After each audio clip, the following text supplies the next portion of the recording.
Assalamu alaikum, bonjour à tous, parlons bien, j'espère que vous allez bien. C'est parti pour la suite de la vidéo. N'oubliez pas mes amis, abonnez-vous, likez, commentez, c'est très important pour le référencement.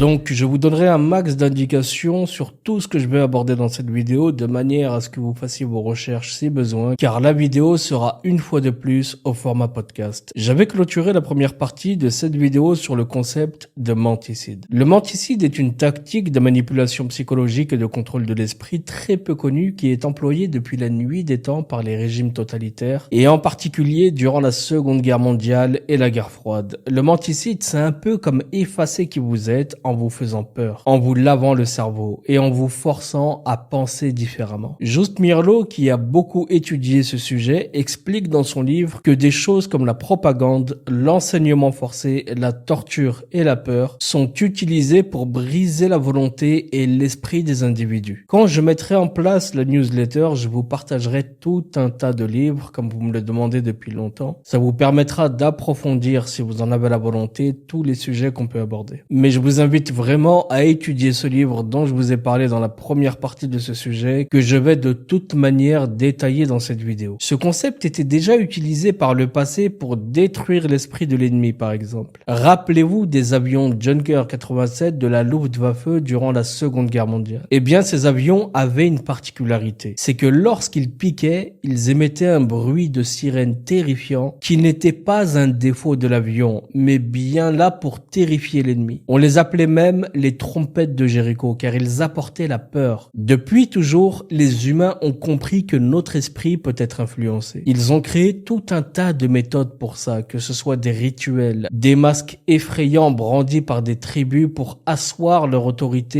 ou encore des sons hyper effrayants comme celui du Junker de la Luftwaffe. On dit souvent qu'un mensonge raconté 100 fois finit par sembler vrai. C'est parce qu'il touche nos émotions, comme la peur. La peur est très puissante. Elle fait travailler le cerveau reptilien. Elle peut nous pousser à agir ou nous paralyser. Donc oui, jouer sur la peur, c'est comme s'attaquer directement à ce que l'on ressent. Et ce sentiment peut détruire une personne. La peur est le moyen le plus utilisé pour nous faire croire des choses qui ne sont pas vraies. Regardez autour de vous. Il y a plein d'exemples récents où la peur a été utilisée pour nous diriger. Et pour que cette méthode fonctionne, ils ont besoin d'une idée globale qui soit mondiale. Il faut que tout le monde croie à la même grande idée. Peu importe où on habite, l'idée de peur doit nous atteindre tous en même temps, grâce aux médias du monde entier. Il y a 4 grandes peurs qu'ils utilisent très souvent. La première, c'est la guerre, qui est une peur absolue pour l'être humain. Ils utilisent également les crises économiques, la perte du pouvoir d'achat de l'humain, ce qui menace notre sécurité financière. Une autre qui est plus actuelle sont les crises climatiques, les changements du climat, les tremblements de terre, les tsunamis, les feux de forêt déclenchés par les pyromanes. Tout ceci est de plus en plus courant. Et la dernière, sans entrer dans les détails, sont les problèmes de santé, les épidémies. Et là encore, nous sommes en plein dedans. D'ailleurs, ce dont je vous avais parlé dans ma vidéo sur le forum de Davos est en train de se confirmer, car en mai doit être signé le traité pour la prochaine pandémie. Je sais pas si c'est clair pour vous, mais on nous annonce juste la prochaine vague. Ce qu'ils cherchent, c'est de planter cette peur profondément en nous à l'échelle mondiale. Si la peur ne se propage pas mondialement, leur message n'aura aucun impact. Just Mirlo a nommé ça les vagues de la terreur, qui se diffusent par tous les canaux possibles. Télévision, internet, radio, journaux, c'est de cette manière que la peur se transforme en un outil à l'échelle mondiale pour influencer et diriger les masses. Souvenez-vous de cette vidéo mes amis quand on sera dans l'œil du cyclone pour vous souvenir de ne pas tomber dans leur piège. On a déjà vécu ça il y a 3 ans. La peur chez l'humain est une façon de briser notre esprit. Lorsqu'on a peur, on pense moins bien. On ne distingue plus le vrai du faux. Et plus la peur nous envahit, plus on est prêt à abandonner notre liberté pour un semblant de sécurité. Ça nous pousse à agir sans réfléchir. Et dans une société où on est traité comme des enfants, je vous invite pour ça à regarder la première partie. Si ce n'est pas encore fait, eh bien c'est encore pire. Car un enfant qui a peur, c'est facile de lui faire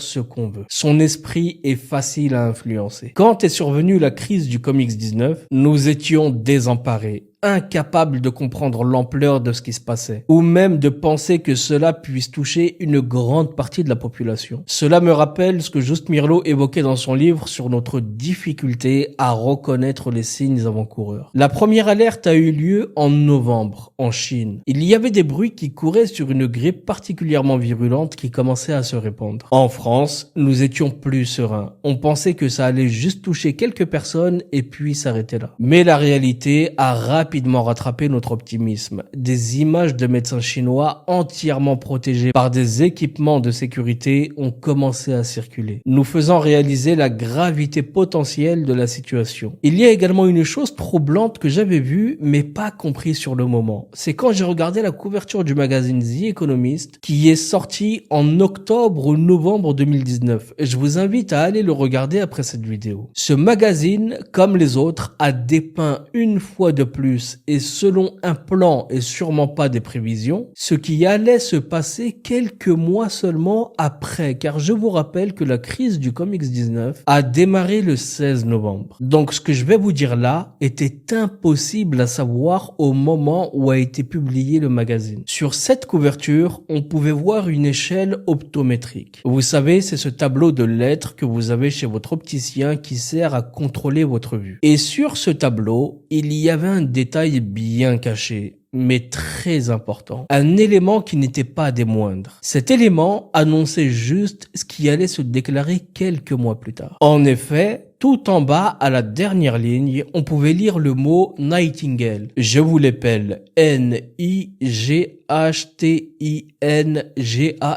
Ce mot est en fait un nom. Le nom d'une infirmière qui se nommait Florence Nightingale. Elle était connue pour son dévouement total à la propreté des patients. On l'appelait la dame à la lampe parce qu'elle travaillait jour et nuit durant la guerre de Crimée en 1853. Elle a sauvé un nombre incalculable de vies simplement en insistant sur l'importance de se laver les mains. Quelle coïncidence, mes amis, vous ne trouvez pas? C'est assez incroyable de penser que son histoire refasse surface juste avant une grande crise mondiale, durant laquelle allait être martelé matin, midi et soir qu'il fallait se noyer les mains dans le gel hydroalcoolique pour limiter la transmission du virus. Prenez le temps de vérifier ce que je vous dis, mes amis, surtout, et vous verrez que ces gens sont vraiment des démons. Également, rappelez-vous des premiers jours de la crise, quand les images venant des quatre coins du monde ont commencé à circuler. Soudainement, on a commencé à voir des images choquantes de gens traités sans dignité. Des corps entassés dans des camions frigorifiques aux États-Unis, car il y avait tellement de victimes qu'ils entassaient des corps dans ces camions frigos, faute de place dans les morgues. En Chine, on voyait des corps qui jonchaient le sol. C'était dur à voir. Comme si la situation était bien plus grave qu'on ne le pensait. Et là où ils ont été forts, c'est que ces images n'étaient pas diffusées directement, mais par des sources indirectes. Ce qui a créé plus de panique. Ce qui montre bien comment l'information peut être manipulée pour générer une réaction spécifique. Je vous passe les confinements et les batailles sur le PQ qui confirment juste tout ce que je vous ai dit jusque-là. Puis, s'en est suivi l'inflation qui a explosé. Les gens ne savaient pas si nous étions au début, au milieu ou à la fin de la crise. Ils nous bombardaient d'idées sans arrêt. Comme je vous l'expliquais lors du Forum Suisse, ils ont déjà lancé la prochaine vague de peur. Et celui qui saura analyser leurs faits et gestes pourra avoir un grand avantage sur eux. C'est la raison pour laquelle je fais ces vidéos, pour vous aider à gérer vos peurs tout en ayant un coup d'avance. Autrement, le jeu de peur nous affaiblit et nous devenons des proies faciles pour ces prédateurs. Et il y a une chose dont je me souviens bien.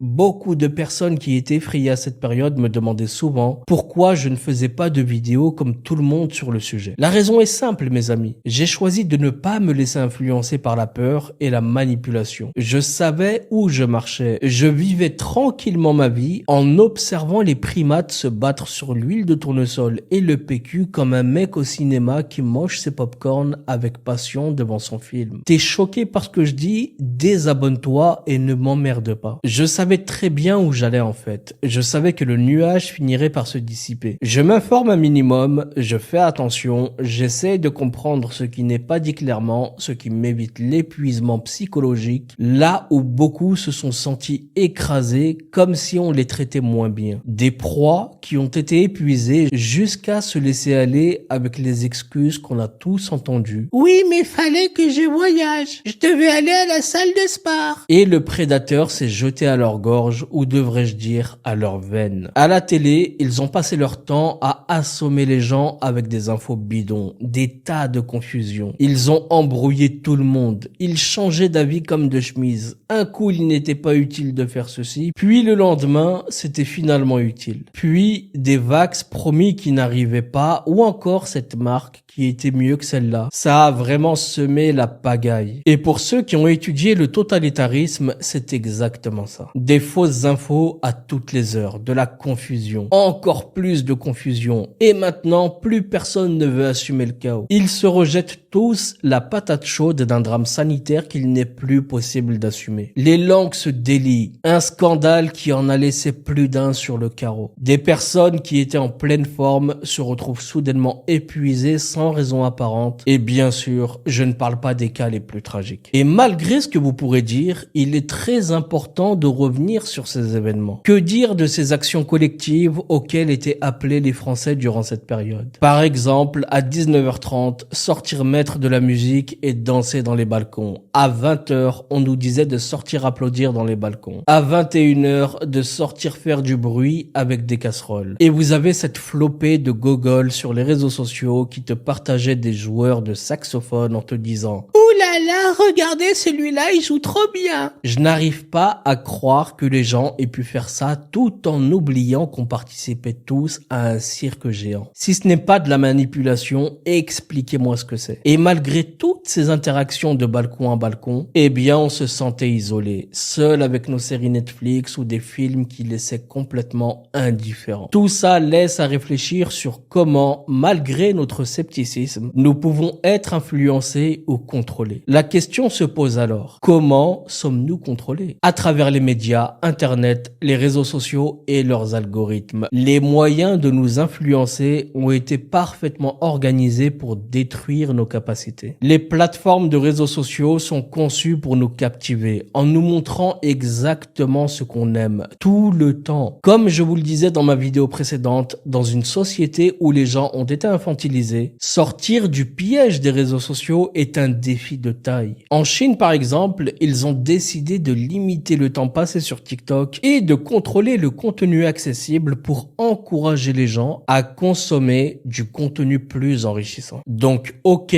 je suis contre le contrôle des masses. Là-dessus, il n'y a même pas de débat. Mais pensez-vous que ça ferait mal à ces hordes de zombies qui marchent dans la rue? Je parle bien sûr de ceux qui critiquent les Chinois car en Europe, c'est différent, c'est voulu. Observez autour de vous. Les gens se cognent les uns aux autres. J'en ai vu plus d'une fois manquer de se faire écraser parce qu'ils ne regardent même plus en traversant, absorbés par leur téléphone. Et que dire de l'influence néfaste qu'ont apporté tous les contenus que regardent ces jeunes? Ce à quoi a appelé la monétisation de ces contenus. Une course à la bêtise, à qui fera les choses les plus insensées. Ceux qui me font le plus de peine, ce sont ces couples qui sont sous le même toit, mais qui communiquent entre eux sur les réseaux sociaux. Ils se balancent des likes au lieu de se parler directement. Ils vivent à travers l'écran. Quelle vie de merde, sérieusement. Chiale dans les commentaires, je m'en tape. Je suis pas là pour vous caresser dans le sens du poil et je ne fais que dire la vérité. C'est une révolution de notre comportement et de notre intellect. Et on nous pousse vers une consommation constante, divisant sur de nombreux sujets. Ces réseaux sont une drogue. Combien ne peuvent pas vivre sans? Et ne soyez pas hypocrites. Moi, je le vois juste au nombre de choses qu'on me partage chaque jour et que je n'ouvre même pas. Si au moins ces gens vous saluaient, la moindre des politesses, peut-être que les gens feraient l'effort. Mais même pas. Ils passent leur temps à vous balancer des liens à ouvrir, des informations à tout va. Les sujets varient. Je veux dire, il n'y a même pas une spécialisation. Un tel a dit, donc je repartage. Dans quel but? Dieu seul le sait. La personne, dans la grande majorité des cas, n'a même pas compris ce qui a été dit dans le contenu. Mais juste par le nombre de gens qui en parlent, va le repartager mécaniquement et passer à une autre info à glaner, je ne sais pas où. Et j'en profite ici pour vous le dire, me concernant, arrêtez. Vous êtes bien gentils, mais je n'ai pas besoin de robots artificiels. C'est la réalité d'aujourd'hui. C'est ce que les réseaux ont réussi à faire de nous. La grande majorité, je dirais entre 90 et 95% de la population, ne peuvent pas vivre sans ces réseaux, que ce soit avant de dormir, dès qu'ils se lèvent. C'est juste incroyable. Ils ont créé une révolution intellectuelle, plongée dans une spirale de consommation. On parle mal de certains sujets, on discerne sur d'autres,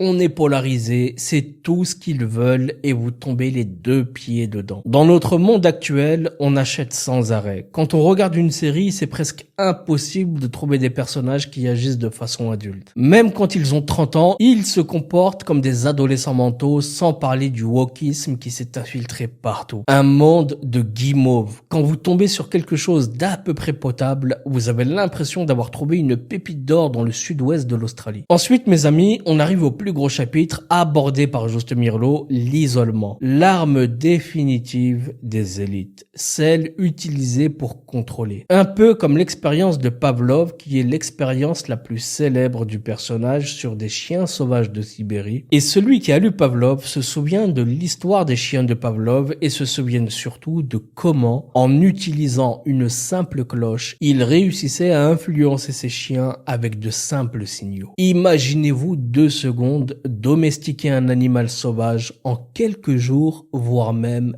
quelques heures. Tout ça parce qu'il se voit totalement piégé, isolé. Et bien pour les humains, c'est un peu la même chose. Si une personne se retrouve isolée, sans le soutien de sa famille ou d'amis qui partagent ses idées, elle peut finir par renoncer à ce qu'elle croit, à ses idéaux. Comme avec les animaux. L'isolement et la répétition de certains signaux sont des moyens d'influencer et de contrôler. C'est triste, mais c'est vrai. L'isolement et la répétition peuvent changer n'importe qui. Les totalitaires ont suivi cette règle car ils savent qu'ils peuvent conditionner plus rapidement l'individu s'il est maintenu isolé. Et nous l'avons vu, mes amis, on a tous été témoins de comment un peuple entier s'est senti impuissant, dépendant de la cloche du gouvernement qui nous disait qu'à 20h, il fallait applaudir dans les balcons, il sonnait une seconde fois la cloche à 21h pour les gens sortent avec les casseroles, puis encore un coup de cloche et ils nous ont annoncé qu'on pouvait enfin sortir. Et puis hop, ils ont finalement changé d'avis, nous demandant d'attendre encore 15 jours. C'est dingue, non? Ils cherchent constamment à nous influencer, comme dans l'expérience d'Ivan Pavlov avec ses chiens. Une expérience à travers laquelle il a montré comment on pouvait conditionner les réactions. Eh bien, c'est pareil avec nous, surtout avec les enfants, raison pour laquelle le processus de notre infantilisation est très important pour eux. Et disons-nous les choses, mes amis, mais nous sommes devenus tellement déficients intellectuellement qu'ils peuvent nous mettre n'importe quoi dans la tête. Ils essaient de nous simplifier à l'extrême, de nous faire accepter n'importe quelle idée sans réfléchir. Ils veulent qu'on dépende entièrement de l'État, sans initiative personnelle ni créativité, en nous isolant. Regardez juste vos photos de vacances, c'est flagrant, mes amis. Même dans les relations, on observe cette tendance à la passivité. Rappelez-vous aussi du film Wall-E pour ceux qui l'ont vu. Très bon exemple. Les humains du futur, ils sont décrits comme incapables de faire quoi que ce soit par eux-mêmes, ayant oublié leur propre histoire et leur identité. C'est exactement ce qu'ils veulent faire de nous. Des êtres passifs et manipulables. Et c'est ce qui se passe tous les jours. Le système te guide, te montre où aller, te dit quoi faire. Il te propose des solutions comme si c'était la seule voie à suivre. La clé, c'est d'écouter et de suivre le chemin qu'il trace pour toi. Cela te permettra de bien vivre. Cela ressemble à la manière dont les États africains sont ou étaient tenus en laisse par bon nombre de pays européens. On vous déverse des flots d'aide en tout genre sous forme de milliards, mais en échange, vous allez suivre la politique que nous vous dictons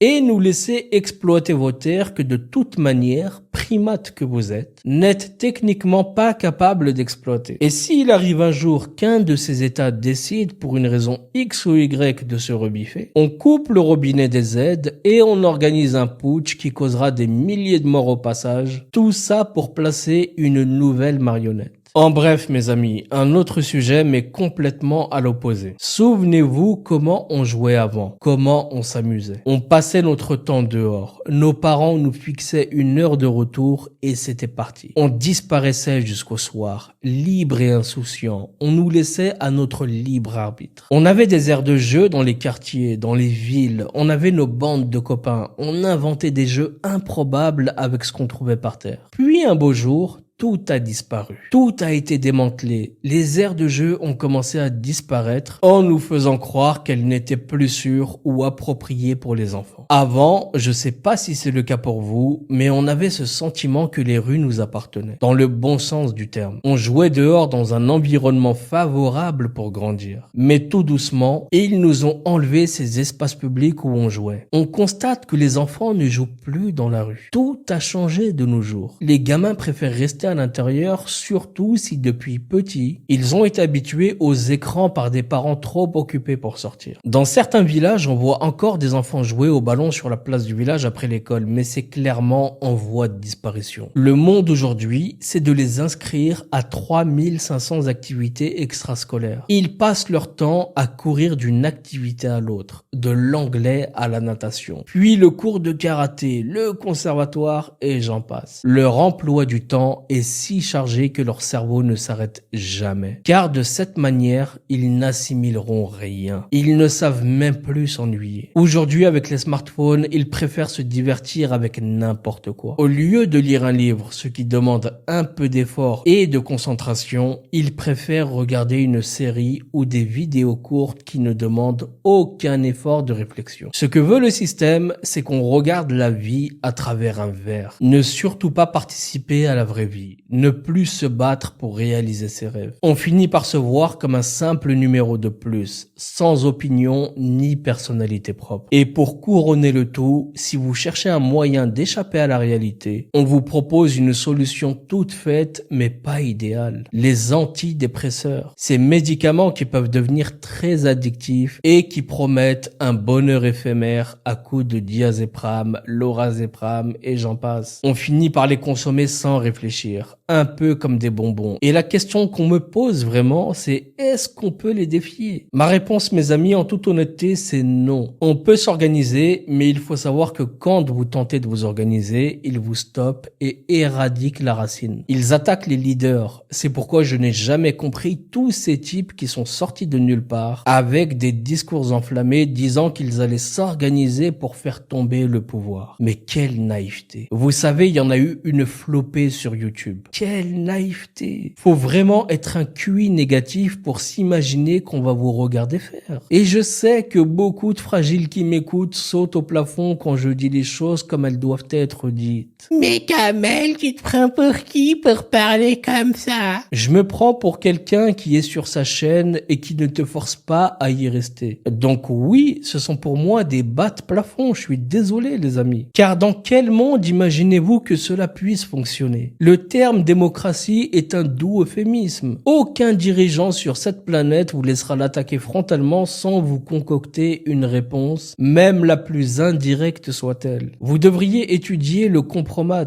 Vous verrez à quel niveau peut tomber l'humain et même les plus présentables. Ils iront vous chercher des cadavres dans les tiroirs, vous détruiront médiatiquement et finiront même par retourner contre vous ceux qui vous soutenaient la veille. La première chose à laquelle aspire un dirigeant, c'est garder sa place, garder le contrôle. Ils veulent savoir ce que ceux qui ne suivent pas les règles font pour mieux prévenir la rébellion. Ils apprennent de nous pour ensuite limiter encore plus nos libertés. Donc si vous arrivez là et que vous criez à qui veut l'entendre que vous allez faire chuter tout le barda, imaginez-vous bien qu'ils vont arriver à vous comme un boomerang. Donc s'organiser, oui, mais l'organisation commence par travailler sur soi avant tout. Le problème des gens de nos jours, c'est qu'ils attendent des solutions toutes faites, des sauveurs. Et au risque de vous décevoir, personne, je dis bien personne parmi les lambda, ne changeront la face de cet échiquier géant. Que ce soit avec une nouvelle monnaie ou un pseudo-putsch. La seule personne qui puisse vous sauver, c'est Dieu avant toute chose, car je suis croyant. Mais ensuite, c'est vous-même. Tant que vous n'aurez pas compris cela, vous n'avancerez pas d'un millimètre. Il faut commencer par désinstaller le poison qu'on nous a distillé depuis l'enfance. Et je le dis, il est temps de se défaire de ces idées et apprendre comment mieux gérer notre vie professionnelle et financière. Connaître les échappatoires, les points de chute les plus viables. Avoir des parachutes dans 2 pays minimum. Connaître les fiscalités les plus avantageuses et arrêter d'accepter de tout donner à l'État quand vous entreprenez. C'est vous qui nourrissez la bête. C'est pourquoi je vous ai proposé de commencer à aborder ces sujets bientôt. Et par pitié les amis, par pitié, arrêtez de venir comme des défaitistes. Mais nous, on est bloqués, on peut plus rien faire. On a des enfants, on sait plus où donner de la tête. Ça franchement, emmenez ça loin de moi, s'il vous plaît. N'importe qui, je le dis bien, n'importe qui, car j'ai suivi des centaines et des centaines de personnes dans le milieu professionnel, peut s'en sortir en se donnant les moyens. Donc arrêtez avec votre défaitisme parce que vous déprimez les gens plus qu'autre chose. Ce message, mes amis, n'est pas fait pour effrayer. Vous me pointez souvent du doigt à me dire quelles sont les solutions. Mais MDR, moi je dépeins une réalité, je ne suis pas celui qui la fabrique. Mon rôle est d'ouvrir les yeux, qu'on commence à agir au lieu de juste se plaindre sans rien faire. Si tu choisis de ne pas suivre les autres et de remettre en question les règles, il arrive souvent que tu te sentes seul. C'est difficile, mais il faut être prêt à affronter cela et réagir de manière réfléchie, sans faire de bruit pour rien. La famille avant tout. Avoir une famille, c'est s'engager à